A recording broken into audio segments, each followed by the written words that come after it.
You're listening to Errol Parker and Clancy Overall, editors of the Batuta Advocate, on Desert Rock FM.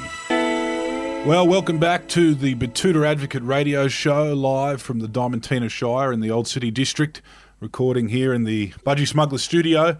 We've actually had to leave our bedrooms for this one because we can't really have a margin of error on this interview. Today's interview is one we've been waiting for a little while. It's with the 29th Prime Minister of Australia, Malcolm Turnbull. Thank you for joining us. Yeah, great to be with you both. Now, Malcolm, just before we get into your new book, I just want to take us back to the 11th of March, 2017. That was the day of the Western Australian election. That was also the day that we managed to meet up with you at a nice pub in Sydney and have a bit of a talk on Facebook Live. For us, at the time, it was quite confusing why a sitting Prime Minister would take the time out of his day to do that. We just would like to know what it was like from your perspective. Well, I got to tell you, I was very impressed with the way you kept on moving the schooner glasses around so that it appeared that I was having about 5 times as many beers as I did. So anyone watching it would have assumed that I was trying to win a sort of beat Bob Hawke in the beer drinking prime ministerial stakes. But no, it was good. No, it was good to see it. Yeah. And then again, we were lucky enough to have you launch our book in Parliament House almost a year later, which is fitting because now we're helping launch your book today. That's right. A bigger picture. Good book. They always say at good booksellers everywhere. Yeah. But are there bad booksellers? Yeah, I think the bad ones are the ones that have a very discreet entrance is covered with beads or something. Oh, right, and books provided in brown paper. Yep. The blue booksellers. Now, yeah. Okay. I think that's all a bit out of date, isn't it? Yeah. We were actually panned quite heavily for having both you and Mr. Littleproud launch our book. We were called Liberal Party bootlickers, hidden centrist cowards, which is actually quite ironic now because we're probably going to be called leftists for launching your book. Well, you just can't take a trick then. No, it's the Wild West we live in. But tell me, how does that feel? Does that sting a little bit when you get called a raging lefty, even though you've been a member of the Liberal Party for how many years? 3 decades? Many years, decades. There are right-wing nutjobs who like to describe me as a big lefty, and then in the next breath they'll say I'm an out-of-touch plutocrat living in my Harborside mansion. So, you just can't keep everyone happy. Well, there you go. I mean, look, it's laughable, right? I mean, I would have thought I've not only practiced free enterprise in business, I've done my best to support it and enhance it and encourage it, particularly innovation in government. So I'm not troubled by the cries of people who say I'm a big lefty. The real question is, what does right wing mean anymore? It used to mean, I think, that you were in favour of, lower taxes, free enterprise, support business, that sort of thing. Yeah. Conserve national parks. Nowadays, it seems to be mostly a cultural thing. Yeah. It's populist. It's in favour of protectionism. It's, the Republican Party in the United States used to be the free trade party. Trump is, champion of protectionism and, pulling out of free trade deals where he can. So it's a wild environment. I mean, I'm not sure a lot of these labels have lost their meaning, or their meaning has changed, perhaps. Do you think that's really because we saw Trump win in 2016? Like, how different do you think the world would be now if Hillary had won? Would it have just been an extension of what we saw under Obama, just like the world would keep on going? I think you would have had much more continuity with Hillary. There's no doubt about that. The whole sort of Make America Great Again to the rest of the world sounds like America First, and everybody else left for dust. That has been a pretty unattractive message for most countries. And the consequence is, as I describe in my book, America's actually got less influence today than it had, and not least because Trump doesn't want to have more influence in the world. He's got a very oblique view of the world, and he is much less ambitious for America's role in the world than his predecessors have been. Yeah. So, well, when you first spoke to him on the phone, did you have any nerves? Like, did you, like you were about to speak to the president of the United States? Yeah, well, you see, basically what had happened was I'd done a deal with Obama whereby, we would resettle some refugees that the Americans had from Central America, and we were doing some other favours for them, other things for them, being very helpful. And in return for that, they would resettle about 1,250 of it could have been more than that, of the people that were on Nauru and Manus. Now, none of these people were security risks.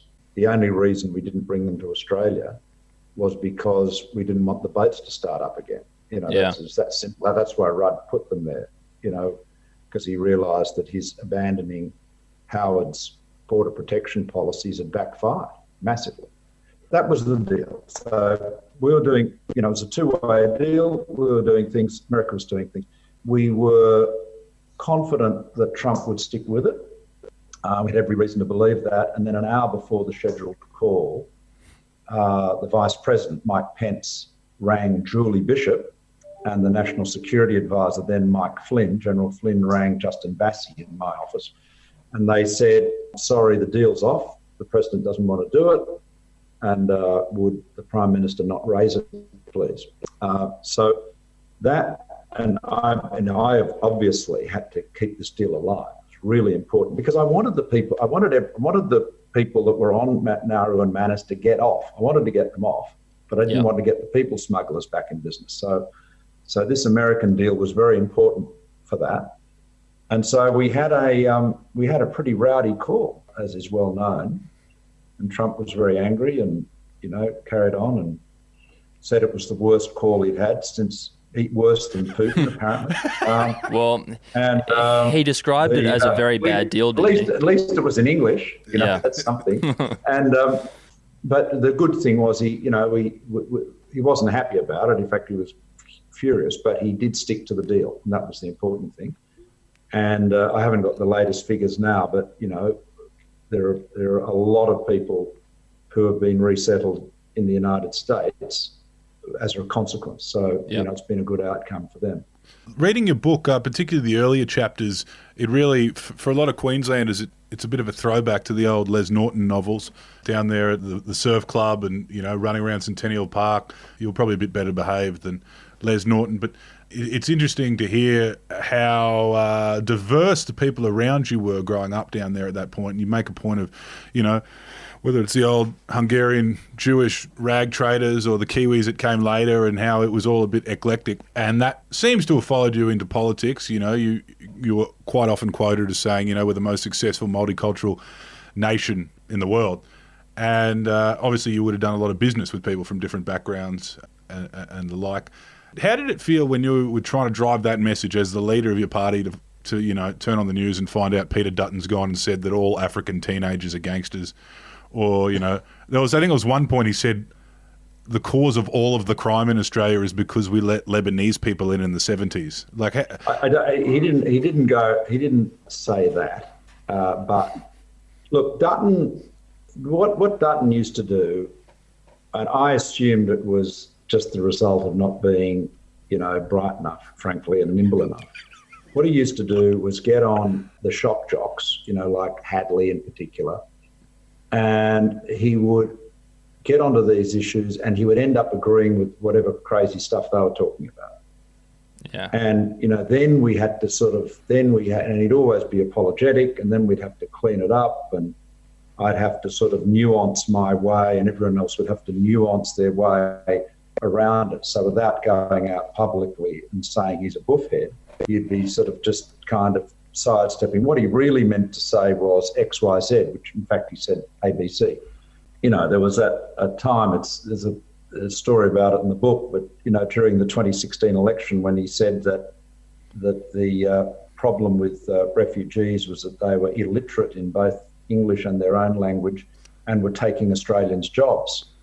Well, of course, quite how someone who is illiterate in all languages is going to be putting Aussies out of a job doesn't look good for Australians. Seems a little bit counterintuitive.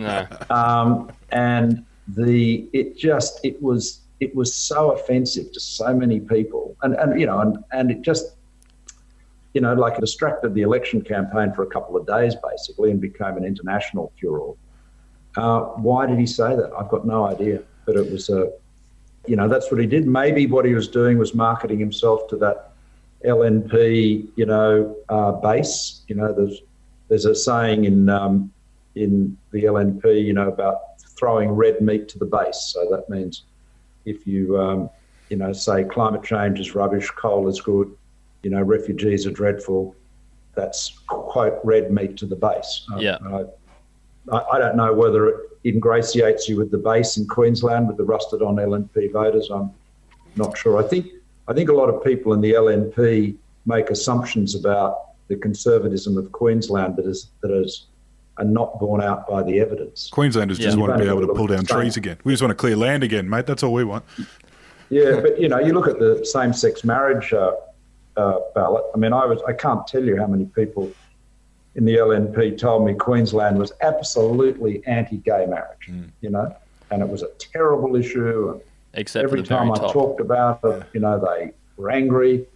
And the yes vote was higher than New South Wales. Yeah, Warren Entsch in the very tip was that was a very big yes. Just below that was Katter, which was a very big no. And of course, out in Batuta, we put the no back in Maranoa. So, but only by a whisker. Yeah. Yeah. I mean, the truth is that in that same-sex marriage postal ballot, where there was a very high turnout, 80% participation, the only seats where there was a very high no vote was actually in Western Sydney. Yeah. In Queensland, Katter was, I think, about 56% no. Maranoa was low 50s, and Groom, which is Toowoomba, was, 50.3 or something no. And everything else was yes. And those are considered Bible belts. Mm. Yeah, exactly. Well, speaking of intelligence, just on the topic of it, how hard is it to be a Rhodes Scholar? There's you, there's Tony, there's Angus Taylor, and I'm sure there's a couple more. But as a rank outsider, what are the ropes you've got to jump through? I mean, I was reading the part. I think the Rhodes Scholars Rhodes scholarships are, they're probably a bit overrated. The best comment on a Rhodes Scholarship was when I actually won it would have been, I guess I would have learned about it in 1977, end of 77. And my father was a hotel broker, and he was out at a pub in North St Mary's in, western suburbs of Sydney. And I managed to track him down, and, I called him and I told him that I'd won the Rhodes Scholarship, and he was very excited and said he'd come back into the city and see me, get into town. And then he rang back a few minutes later and he said, he's bloody publican here. He said, he doesn't know what a Rhodes Scholarship is. I said, what do you mean? He said, I told him you'd won a Rhodes Scholarship. And he said, that's great, Bruce. I've got a cousin in the Department of Main Roads. I better make sure we introduce them. so, maybe Rhodes Scholarships would be more useful if they were actually about roads as opposed to being a couple of years at Oxford. Peter Dutton was a traffic cop, wasn't it? I guess he's a scholar of the road, wasn't he? I'm not. I think he did a number of things. He was the highway, then he was in the drug force. The police in Queensland, yeah. We actually get messages from people who've been arrested by Peter Dutton 30, 20 years back. One bloke said, I'll never forget the face of that bloke. He busted me with a stick of weed up there in Red Hill. Now, can you tell us a little bit going forward? You were given the position of communications. I'm not sure if you put your hand up for that, but it did seem like a bit of a hospital pass from a man that probably didn't really want you around. and it was kind of interpreted by the base as you being given the responsibility to slash the budget to the ABC and mess around with the NBN. Now, Angus Taylor's been given an equally tricky cabinet position. I mean, I don't think either of those are right. I mean, what I actually did was I sorted the NBN out, and it's basically built now. I mean, you're like 95% finished, and so it's been, the NBN's are actually a great turnaround story. But anyway, go on about Angus. Does it is that a thing in politics? Because the voting base would believe that everything is utopian and everyone works together, would want to believe that. Even Angus Taylor's position, which feels like he's kind of, for a man like him, almost in a position where he cannot succeed. Does it feel like they throw hospital passes like that? Well, Angus's problems are political problems are just being consistently created by Angus. I mean, he's not, the business with the... He seems like a smart bloke. Lord Mayor of Sydney with Clover. I mean, that's all baffling. I mean, Angus is a Rhodes Scholar and actually pretty numerate guy, I always thought. But how he could have imagined, the city council was spending, that gigantic amount of money on travel that he alleged was obviously wrong. I mean, I don't know how many people work for the city council. Maybe there's 1,000.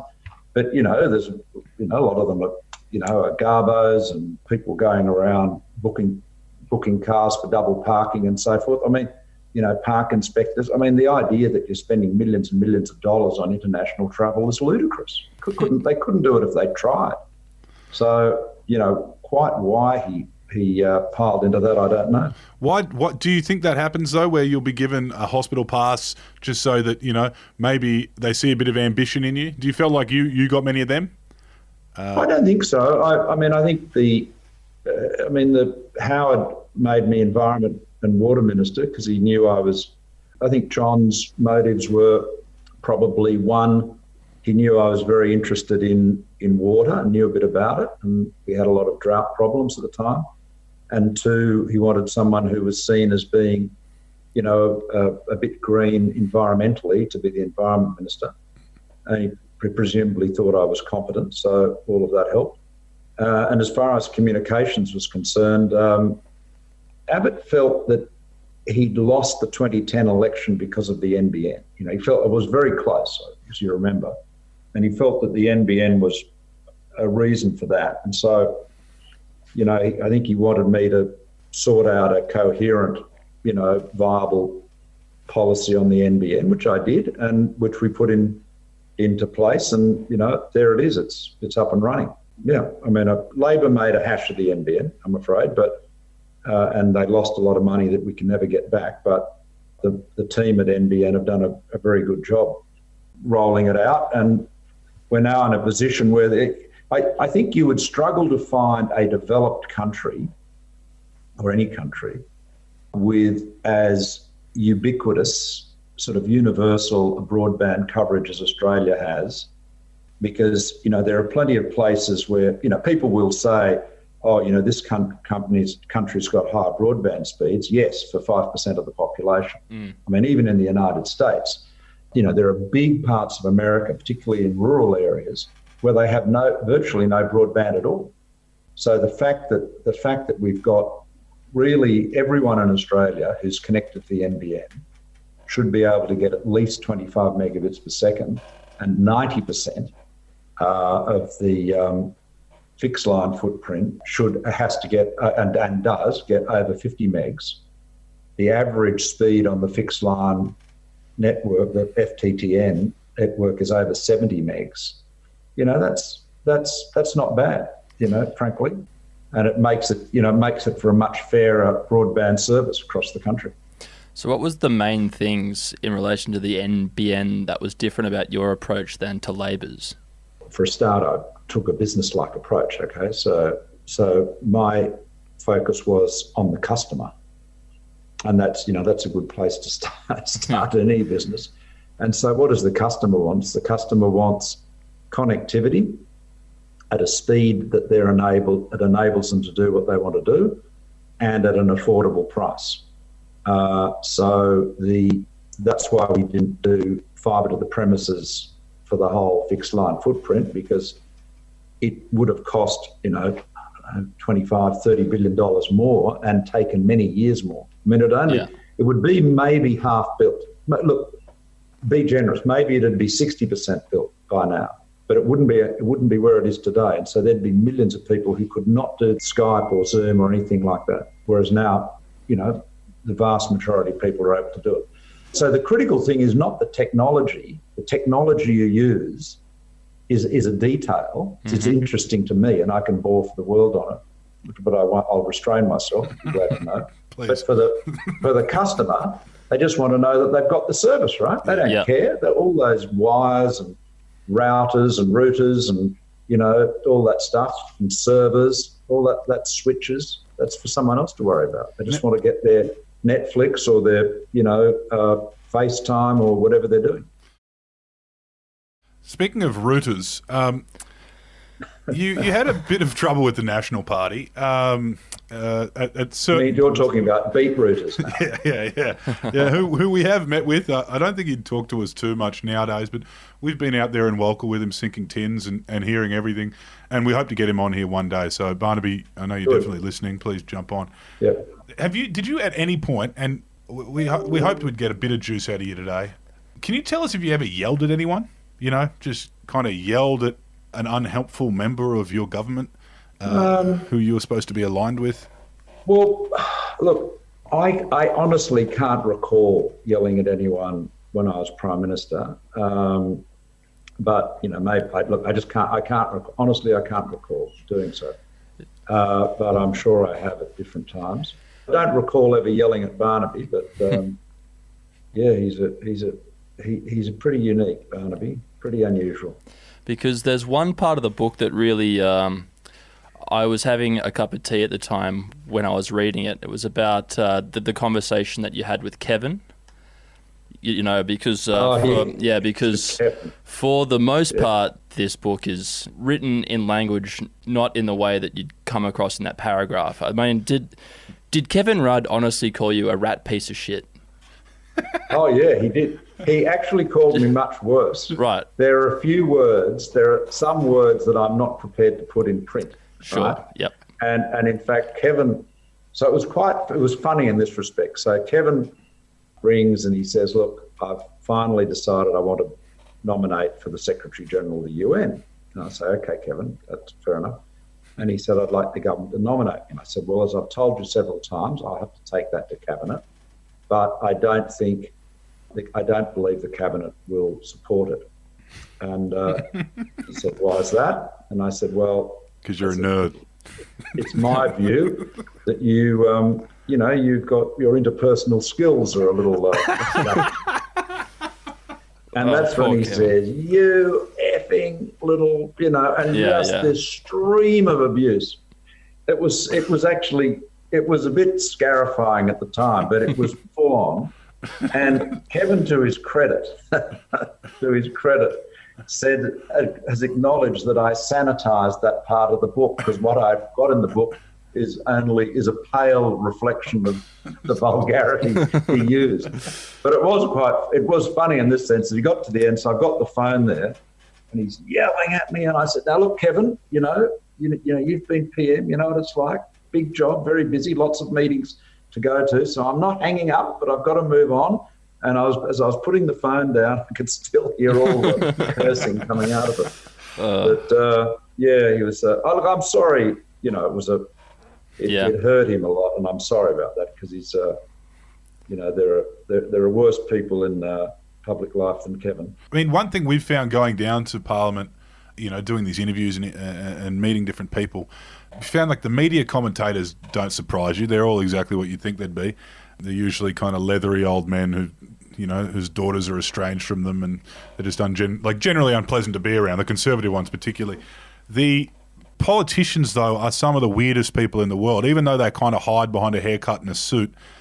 I mean, you had some freak shows even in your party. Well, I mean, of course, Labor's got... Even in my party, yeah. I reckon. How does it feel, and is it tricky trying to not come across as cocky when you've got big issues you're trying to deal with, and then you've got people talking about, maybe the Earth's flat or whatever. You've got how does it feel to come from working for Goldman Sachs, working for Kerry Packer, working for these high-functioning people, and you've got billions of dollars at your fingertips that you need to manage, and then you've got someone like George Christensen who just votes no or just votes down or walks across the floor on something you've put forward because of his opinions based on conspiracies he's read on the internet? Well, look, you've just got to work with everyone, right? Yeah. I mean, it's the Australian people elect the parliament. You've got to respect that. You've got to sort of just deal with with the people that you have in your party room, and indeed the people on the crossbench and the people on the other side. I mean, some people would say, how can you negotiate and do deals with Pauline Hanson? Well, look, I wouldn't vote for Pauline Hanson, but I don't agree with One Nation or its views. But if they've got a number of seats in the Senate, I didn't vote for them, but they're there.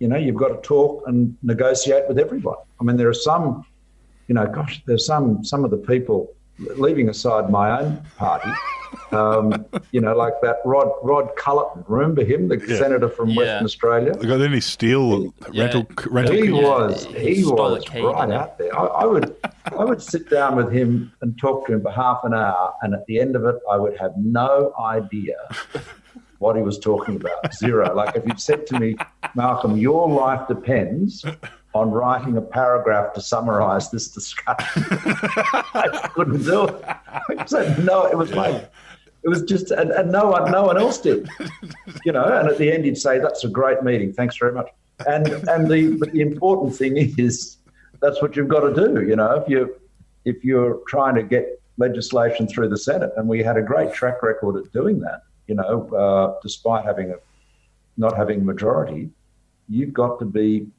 charming and attentive to everyone. What's it like working with Bob Katter? Well, Bob, I did not have a lot to do with, to be honest.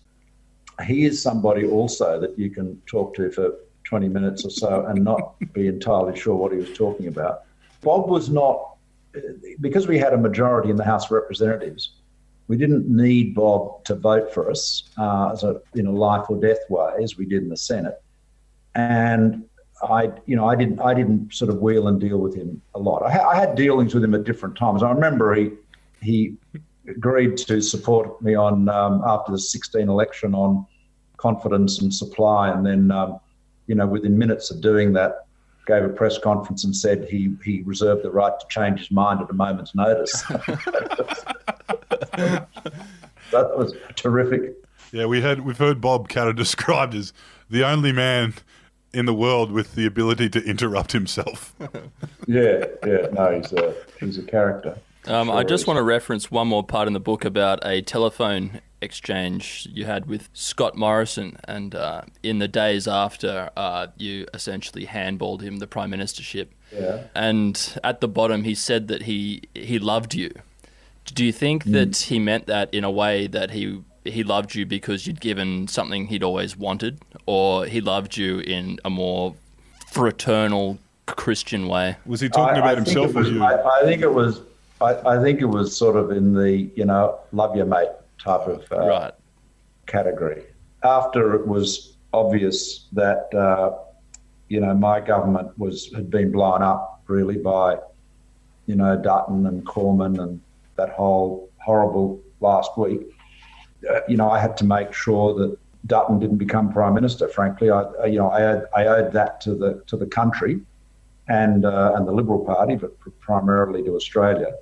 And so I had to make sure that Morrison succeeded me rather than Dutton. So yes, Scott. I certainly made sure Scott got up rather than Dutton. The Scott's become a bit of an interesting figure in politics. He's actually changed the way he speaks a lot. He used to sound a lot more like you, and now he sounds a lot more like Ray Hadley. Do you think you could have done a bit more in your political career to wear a few more rugby league scarves? And I mean, the man essentially grew up 2 kilometres from you, so he really was an eastern suburbs boy until about 18 months ago. He was absolutely. He grew up in Bronte, Bronte or Waverley. Anyway, that's literally, a couple of kilometres from where I live. Do you reckon you could have done a bit more eating in your election campaigns? Well, look, I don't know. Look, well, can I say this to you? I think that one of the most important things in life and in politics in particular is to be authentic. To be yourself. And a lot of politicians spend a lot of time trying to be something they're not. And as a result, they can often appear to be inauthentic and fake. And, this is, I actually think Shorten is a better person than he appears to be. Yeah. But I found observing him, and I've written quite a bit of, not a huge amount, I've written about a page about this in my book, because it's kind of interesting. I thought it was fascinating that Shorten appeared unable to say anything with conviction. He was never convincing. And the flip answer that you'd get in the Liberal Party would be to say, oh, well, that's because he's a man of no convictions. Well, that's not true. I mean, Bill would have many convictions. He'd be sincere when he talks about the NDIS. He was no doubt sincere when he was defending his, arguing for, his members. But I think what he was doing is he was striving so hard to project some sort of image, or maybe he was striving so hard to avoid making a mistake that he didn't actually any longer have an authentic voice of his own. So, you've really just got to be yourself. Now, I don't know whether people are always looking to find examples of me being an out-of-touch rich bastard, right? That was always the... And when I didn't provide those examples, they would make them up. But I've as I describe in my book, I grew up in a very egalitarian environment, and there are very few environments or milieus or whatever that I feel uncomfortable in. I can get on with pretty much anyone. Yeah, for the listeners who kind of can't really see that stark contrast in on-camera and off-camera Bill Shorten, an example of we have is we were down there on the lawn of Parliament House during the first Libs bill for Abbott, the one he survived, and we saw Shorten running around, and we saw him just navigating his stuff. He was actually acting like a big union heavy. I saw he yells across the lawn to Clive Palmer. He goes, whistles, "Oi, fucking call me," and then all this kind of stuff. And we saw him in action. And then we get to interview him about a year later, and we thought we'd kind of get a bit of that out of him. And we were asking, it was actually during the cricketers that they had a pay dispute in the Australian cricket side. And we asked him if he thought maybe we should start kneecapping a few cricketers, hoping that he would laugh. And his response was, "Now, that's very emotive language you're using there, and it doesn't..." and then we have the interview. Well, that's what I mean. But you see, that's what I mean. So what he's doing is he's so self-consciously trying to avoid making a mistake. Yeah. That it sounds phony. And it was a boring interview. That's the point. And then we finish the interview, and then he has a glass of scotch and says the F word about 34 times in one sentence. And it was just kind of, maybe he could have gone that Hawke Avenue, been a bit more true to himself. Well, that's right. I mean, it's kind of interesting. I mean, Bill sometimes would give a speech. He generally gives speeches I was the Prime Minister, so I'd speak first, then he'd speak, right? And sometimes he had really beautiful speeches that someone had written for him, really beautiful speeches, and he'd murder them. And, there were so many times when I wanted to just say, "Look, Bill, give me the speech. Just let me have that speech and I'll read it for you." Oh, geez, don't let the Sky News hear this. No, I could imagine. I was just doing him a favour. I could imagine his speechwriter in the office, banging his or her head, on the keyboard, saying, "My beautiful words are being mangled." But there it is. In law school, though, or more sort of pertinently, the bar exam, is there a unit where you have to learn how to talk while you're holding your glasses? I mean, that's always been it's. Yeah, no, that's I don't know whether that's a barrister thing or not. I mean, because when I was a barrister, I didn't wear glasses actually. My eyesight deteriorated as I got older. Yeah, no, I'm not sure. I don't think so. I think that was a idiosyncrasy of mine. Did you ever find yourself at points in your career where you are cleaning up after others?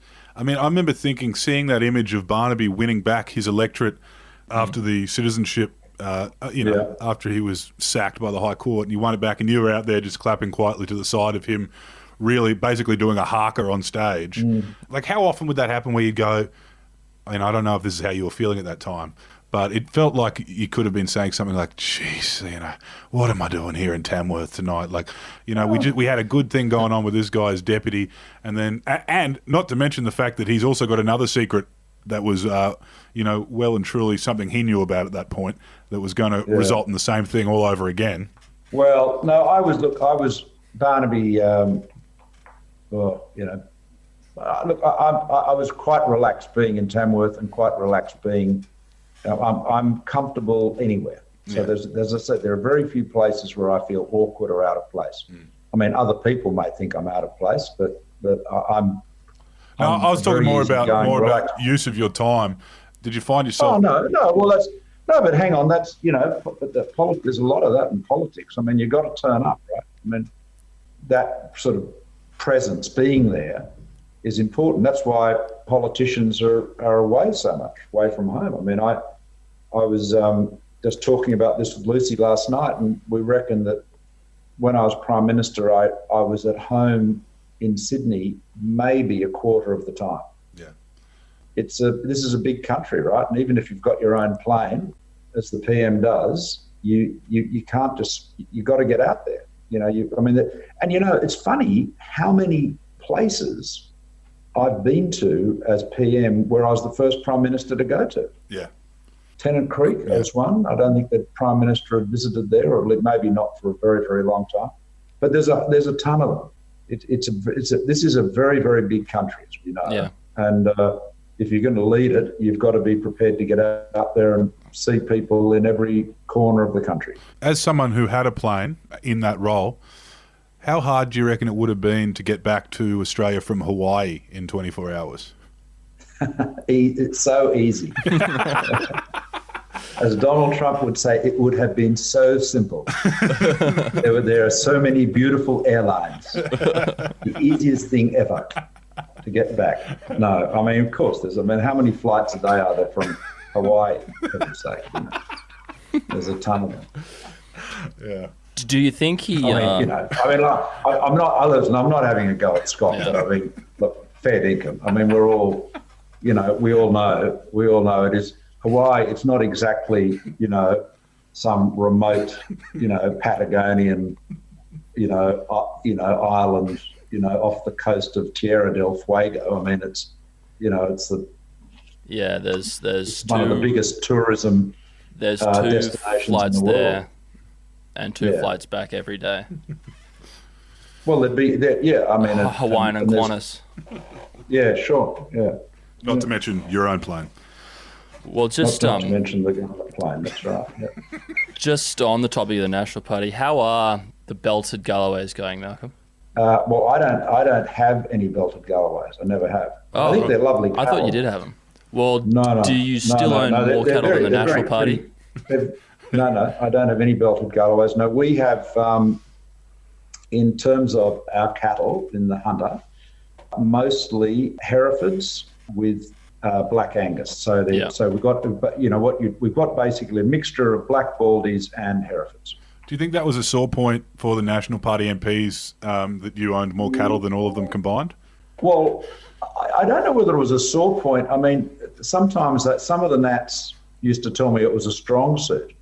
But I mean, they're just, what I thought was funny was, so the one time when we were out doing some visits in the bush during when the drought was really bad, and I'm wearing a hat. I'm wearing an Akubra hat like yours. Mm-hmm. Probably as clean as mine. But yes.